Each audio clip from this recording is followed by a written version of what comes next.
Sumainyo ang Panginoon. At sumaiyo rin. Ang mabuting balita ng Panginoon ayon kay San Marcos. Papuri sa iyo, Panginoon.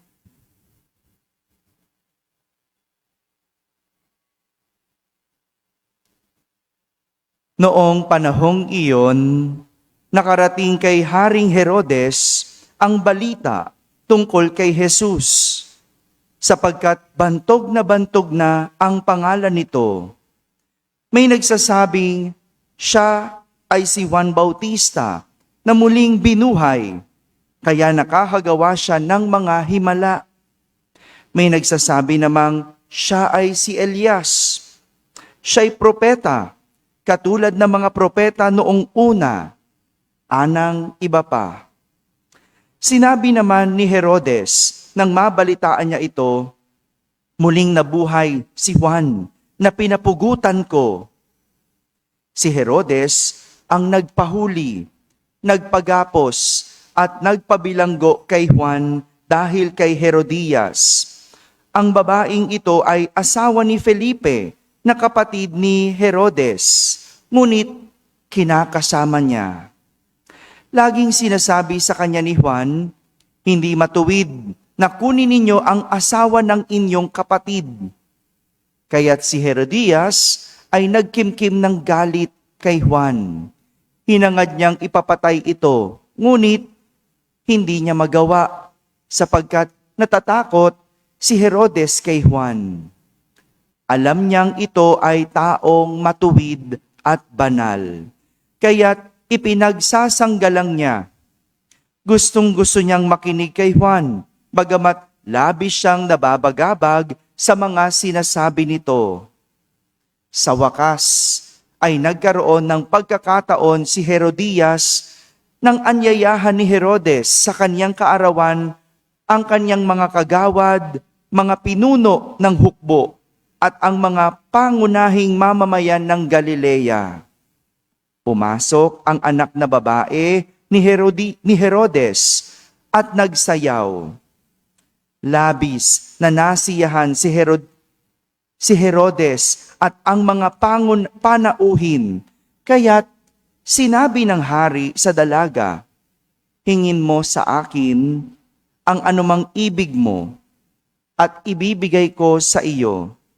At naisumpa pa niyang ibibigay kahit ang kalahati ng kanyang kaharian kung ito ang hihilingin. Lumabas ang dalaga at tinanong ang kanyang ina, ano ang hihilingin ko? Ang ulo ni Juan Bautista, sagot ng ina. Dali-daling nagbalik ang dalaga sa kinaroroonan ng hari. Ang ibig ko po'y ibigay ninyo sa akin ngayon din sa isang pinggan ang ulo ni Juan Bautista, sabi niya. Labis na nalungkot ang hari, ngunit dahil sa kanyang sumpa na narinig ng kanyang mga panauhin, hindi niya matanggihan ang dalaga. Kaagad niyang iniutos sa isang bantay na dalhin sa kanya ang ulo ni Juan. Sumunod ang bantay at pinugutan si Juan sa bilangguan. Inilagay ang ulo sa isang pinggan at ibinigay sa dalaga. Ibinigay naman iyon ng dalaga sa kanyang ina. Nang mabalitaan ito ng mga alagad ni Juan, kinuha nila ang kanyang bangkay at inilibing. Mga kapatid, ang mabuting balita ng Panginoon. Pinupuri ka namin, Panginoong Hesukristo. Umupo ang lahat at makinig sa homilya. Magandang umaga po sa inyong lahat. Magandang umaga sa mga nasa barangay, sa mga nasa tahanan na nagsisimbabaya online, at sa lahat ng nasa abroad. Isang magandang araw po sa inyong lahat.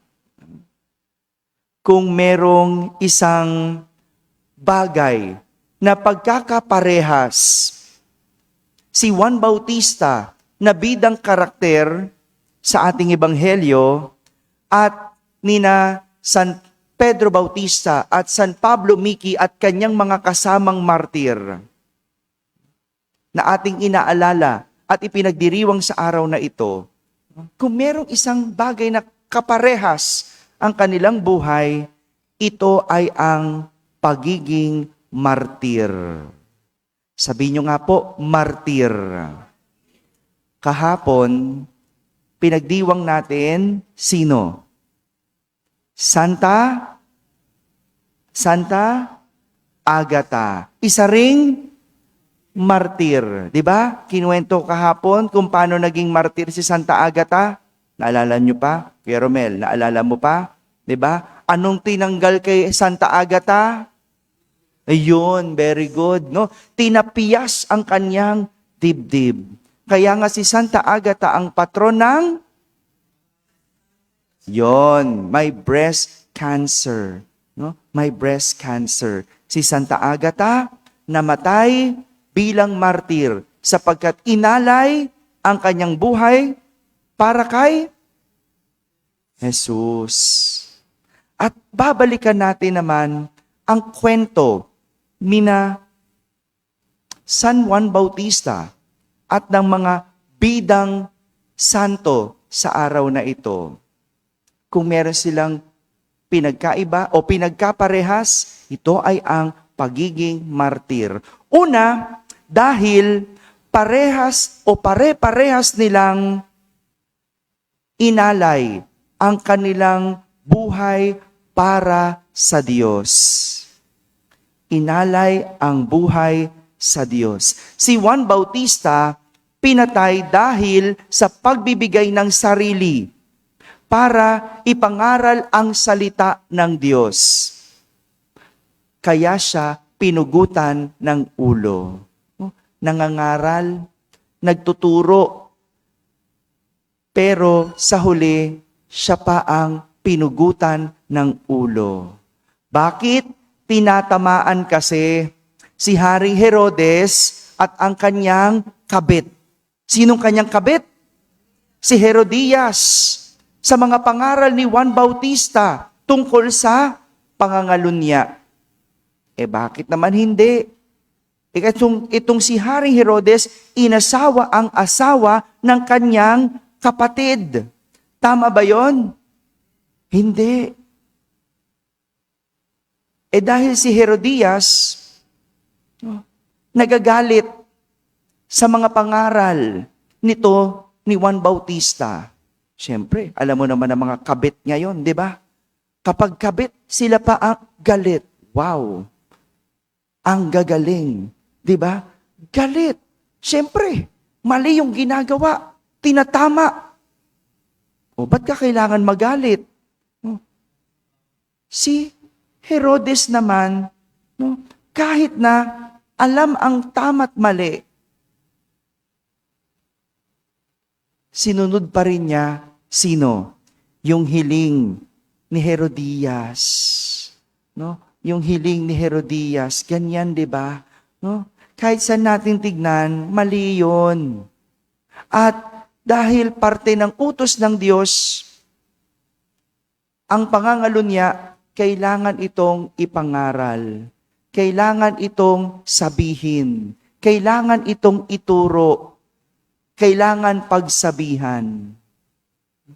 Samantala, sina San Pedro Bautista, San Pablo Miki at mga kasamang martir. Ilang martir yon? 25 pa. No? Ganyan sila kadami. Sila nangaral tungkol sa pananampalataya kay Jesus. Saan? Sa Japan. Nagpunta ng Japan. Nangaral doon. Ngunit, sa kasawiang palad, pinatay sila. Paano? Binitin sa krus. Pinatay. Ikaw na'y nangangaral. Ikaw na'y nagbibigay ng iyong sarili. Sa huli, ikaw pang pinatay. Alam nyo, si San Pablo Miki, galing sa mayamang pamilya. Pero kahit ganon, lumaki siyang nagnanais ibigay ang sarili sa Diyos. kahit mayaman, kahit tila kumpleto na sa buhay, ang tunay na nagpakumpleto ng kanyang buhay ay ang pagbibigay ng sarili sa Diyos. Di ba tayo? Tayo mga walang pera, pag sinabing, naku, magkapera lang ako, kumpleto na ang buhay ko. Masaya na ako. Ganyan ba sinasabi nyo? Ha? Pero itong mayaman na to, ang nagpakumpleto ng kanyang buhay, hindi pera. Ano? Yung paglilingkod sa Diyos, pagbibigay sa Diyos. Yun ang naging buo o buod ng kanyang kwento. Nagbigay ng buhay sa Diyos hanggang kamatayan. Madali magbigay sa Diyos, madali magturo, madali mangaral, pero kapag kaharap na ang kamatayan, iba ng usapan, di ba? Maglilingkod ka sa Diyos, okay. Magbibigay ka ng sarili, okay. Pero kung kaharap ay kamatayan, ibibigay mo pa rin ba ang iyong buhay? O yun ang tanong. Kaya nga, ang mga ito ay tinawag na martir. Martir. Pangalawang dahilan, kaya martir ang mga ito ay dahil pare-parehas nilang hinarap ang pagsubok at hirap ng may pananampalataya. Mahirap naman talaga ang buhay. Meron naman talagang hirap ang buhay. Pero kapag hinarap mo to ng may pananampalataya, ikaw ay isang martir.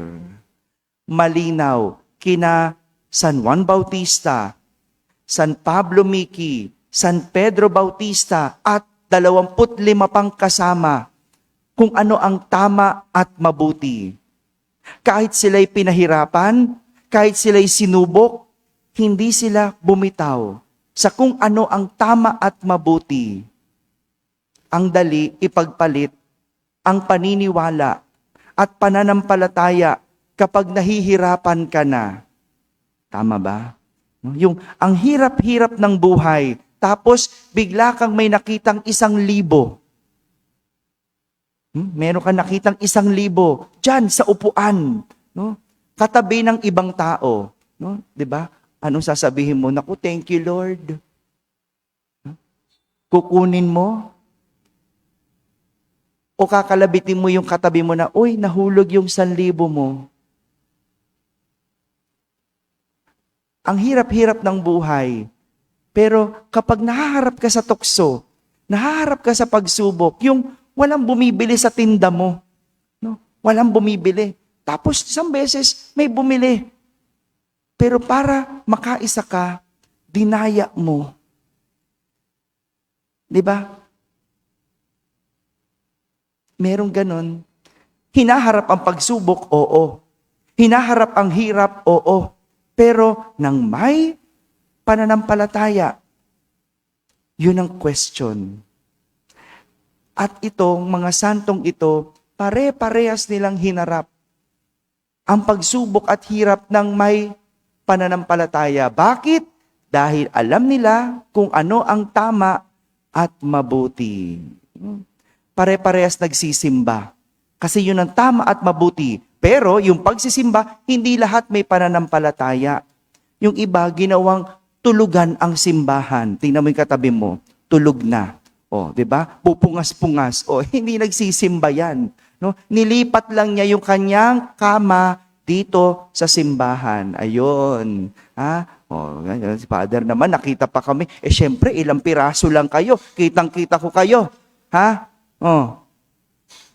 Pero alam nyo, sa lahat ng ito, kung bakit nila nagawang maging martir, ito ay dahil sila ay may pag-ibig. Pag-ibig ang naging ugat ng kanilang pagiging martir. Walang gustong maghirap, walang gustong magbigay ng sarili, walang gustong mamatay kung walang pag-ibig. Nakakatuwa, na marami sa atin ayaw magpatawag ng martir. Tama? Ayaw niyong sabihan kayong martir. Bakit? Kasi parang negative. Parang hindi maganda. Pag sinabihang martir, pero kahit ayaw nating patawag na martir, may mga maliliit tayong bagay na nagagawa na karakter ng isang martir. Ano yun? Yung mga nagtuturo ng libre para lang maunawaan ng estudyante. Pagiging martir. Bakit? Aba, yung oras mo. Di ba dapat binabayaran yan? Pero binigay mo ng libre. Ginawa mo. Maliit na pagiging martir. Yung ginastos mo yung sweldo o nag-abono ka para sa iba. Pagiging martir yon. Di ba? Dapat sa sarili mo na lang yan eh. Ikaw nagpakahirap dyan eh. Pero binigay mo pa sa nanay mo.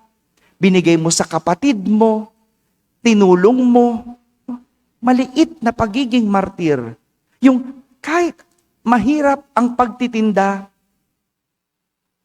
kahit walang bumibili, pero sinisikap mong lumaban ng patas. Sinisikap mong huwag manloko, huwag mambudol. Maliit na pagiging martir. Pagiging martir yon. Yung binabatikos, pero nananatiling tapat at totoo. Pagiging martir yon. Yung nagtatrabaho ka ng tapat, nag-overtime ka at hindi ka naniningil. No? Hindi ka nagkukwenta. Kahit hindi naman sa'yo ang kumpanya. Pagiging martir yon. Yung naglilingkod kayo. No? Gigising ka ng umaga, ang lamig-lamig, ang sarap matulog na lang. No? Tapos gigisingin pa tayo ni Father, ano? No? No? Pagiging martir yan. No? Bakit? Oras mo na lang yan eh. Ibibigay mo pa sa Diyos. Ibibigay mo pa sa simbahan. Tapos ang sungit-sungit pa ni Father, ano? Sobrang martir na yan. No? Tapos hindi ka nagagalit kay Father, di ba? Sobra pang martir yun, di ba? Iyan yung mga bagay na maliliit na ginagawa natin. Bakit? Dahil may pag-ibig. Ang hirap hatiin ng sweldo kung wala kang pag-ibig. Ang hirap maglingkod, gumising ng maaga kung wala kang pag-ibig. Ang hirap harapin ang hirap. Ang hirap pasanin ng mga pagsubok at magpakamartir kung walang pag-ibig. Martir ang tawag sa mga taong kayang ibigay ang sarili para sa iba. Harapin ang hirap at pagsubok ng may pananampalataya. Lahat ito kayang gawin ng isang martir. Amen? Amen.